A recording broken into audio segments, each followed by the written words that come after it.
بسم اللہ الرحمن الرحیم۔ السلام علیکم ناظرین، حضور نبی کریم صلی اللہ علیہ وسلم بار بار امام حسین رضی اللہ تعالیٰ عنہ کو بلند کر کے دنیا کو یہ بتاتے تھے کہ یہ حسین مجھ سے ہے اور میں اس حسین سے ہوں۔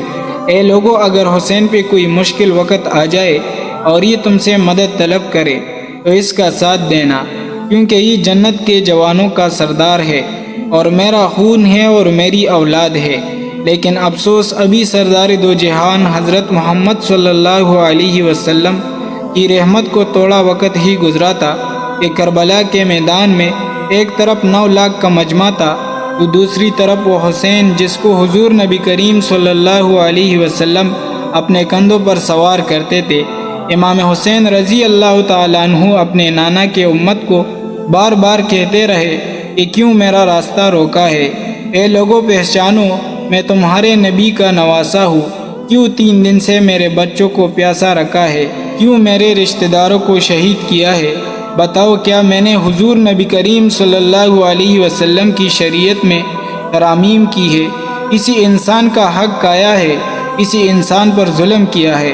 اتنے میں فوجی یزید ایک آواز میں کہنے لگی، اے حسین، ہم سب تجھ کو تیرے بابا حضرت علی رضی اللہ تعالیٰ عنہ کے باعث میں قتل کر رہے ہیں تاکہ یزید ہماری جولیہ دولت سے بھر دے۔ امام حسین رضی اللہ تعالیٰ عنہ نے فرمایا، اے لوگو، آج جس اسلام کا علم تمہارے ہاتھوں میں بلند ہے، یہ علم میرے بابا حضرت علی رضی اللہ تعالیٰ عنہ نے بلند کیا۔ مت بھولنا کہ خیبر اور خندق میں اگر علی نہ ہوتے تو فتح ناممکن تھی۔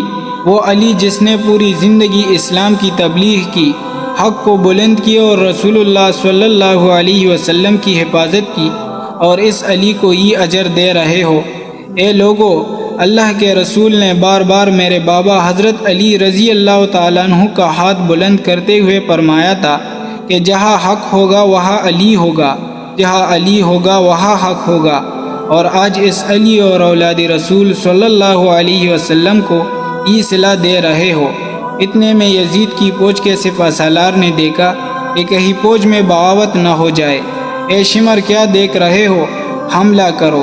10 لاکھ کی فوج نے جب رسول اللہ صلی اللہ علیہ وسلم کے نواسے پر حملہ کیا، امام حسین رضی اللہ تعالیٰ عنہ اللہ کا نام لیا اور تلوار کو نکالا۔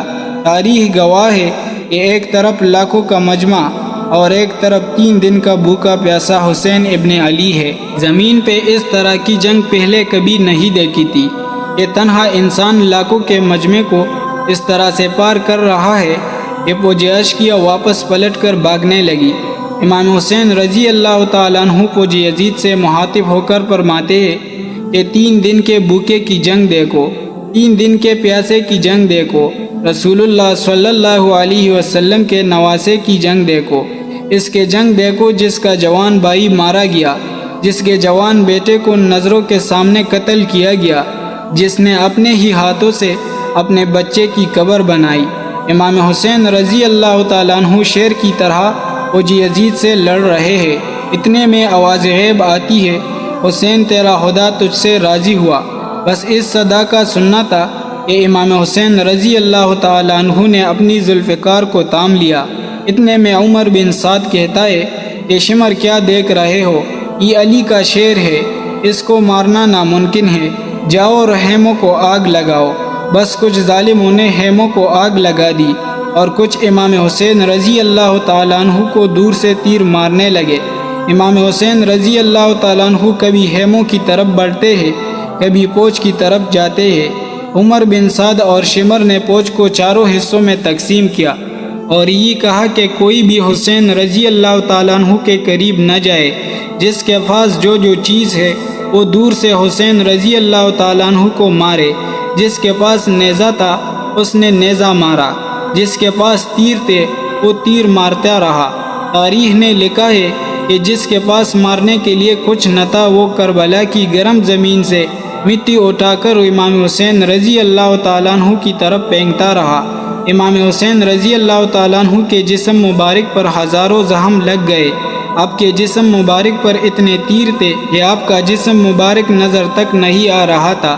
جیسے ہی نواز رسول صلی اللہ علیہ وسلم گھوڑے سے زمین پر آتے ہیں فوجی یزید جھومنا شروع کر دیتے ہیں، لیکن اتنے میں وہ گھوڑا جس پہ آپ رضی اللہ تعالیٰ عنہ سواری کیا کرتے تھے وہ امام حسین رضی اللہ تعالیٰ عنہ کے چاروں طرف گھومنا شروع کر دیتا ہے تاکہ ان تیروں سے میں اپنے آقا یعنی امام حسین رضی اللہ تعالیٰ عنہ کو بچا لوں۔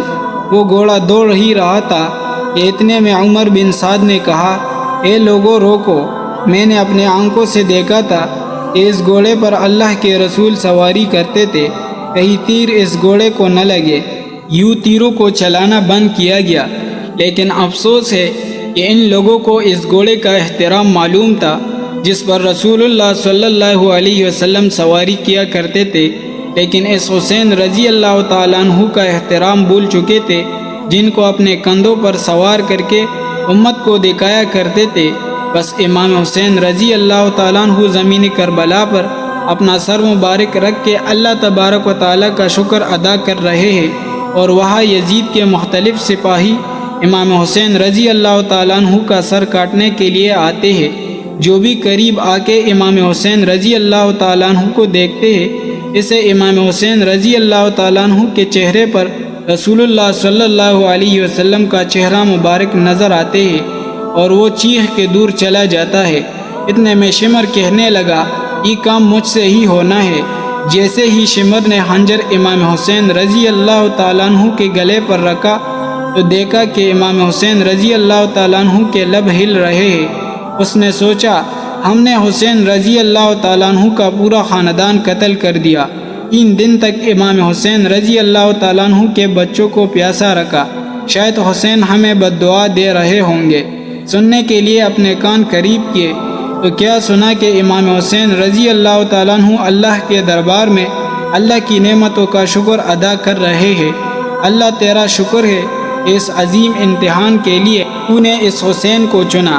اتنے میں امام حسین رضی اللہ تعالیٰ عنہ نے آنکھیں کھولی اور شمر سے کہا، اے شمر، کیا تو نہیں جانتا میں رسول اللہ صلی اللہ علیہ وسلم کا نواسہ ہوں، جنت کے نوجوانوں کا سردار ہوں اور میں حق پر ہوں؟ شمر نے کہا، ہاں مجھے معلوم ہے۔ پھر آپ رضی اللہ تعالیٰ عنہ نے فرمایا، تو مجھے کیوں قتل کر رہے ہو؟ تو شمر نے کہا، تاکہ یزید میری جھولی دنیاوی دولت سے بھر دے۔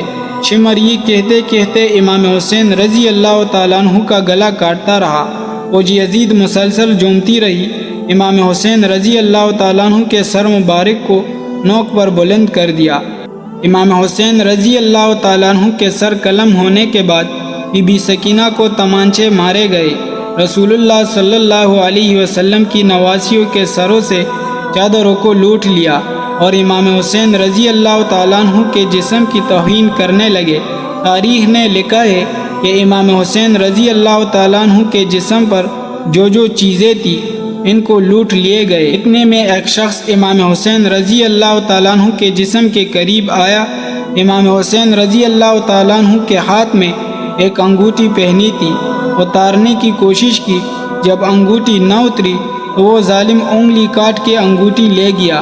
اب کے جسم مبارک کو رسیوں سے باندھ کے کربلا کی گرم زمین پر ادھر سے ادھر پھیرا گیا۔ اتنے میں عمر بن سعد نے کہا، اے شمر، حسین رضی اللہ تعالیٰ عنہ اور اس کے ساتھیوں کی لاش کا وہ حشر کرو کہ باقی دنیا میں کوئی بھی یزید کے خلاف آواز نہ اٹھائے۔ سب کے جسموں سے سروں کو کاٹ لو اور سب کے لاشوں کو پامال کر دو۔ زمین کربلا گواہ ہے کہ کہیں سے کوئی قبیلہ اٹھ کے آتا ہے اور کہتا ہے کہ ہم لاش کو پامال ہونے نہیں دیں گے۔ پھر بی بی ام لیلہ کا قبیلہ آ کے کہتا ہے کہ ہم علی اکبر کا لاش پامال ہونے نہیں دیں گے۔ ایک ایک شہید کی لاش پامال ہونے والی جگہ سے ہٹائی گئی۔ تاریخ گواہ ہے صرف رسول اللہ صلی اللہ علیہ وسلم کا نواسہ کربلا کی گرم زمین پر پڑا رہا اور مغرب کے گھوڑے مشرق اور مشرق کے گھوڑے مغرب کی طرف دوڑتے ہیں۔ امام حسین رضی اللہ تعالیٰ عنہ کا جسم مبارک پامال ہوتا رہا۔ ناظرین، اسی امید کے ساتھ اجازت دیجیے کہ آپ کو ہماری ویڈیو پسند آئی ہوگی۔ ملتے ہیں بہت جلد ایک نئی تاریخی تحقیقی اور معلوماتی ویڈیو کے ساتھ۔ دیکھتے رہیے اسلامک انفارمیشن۔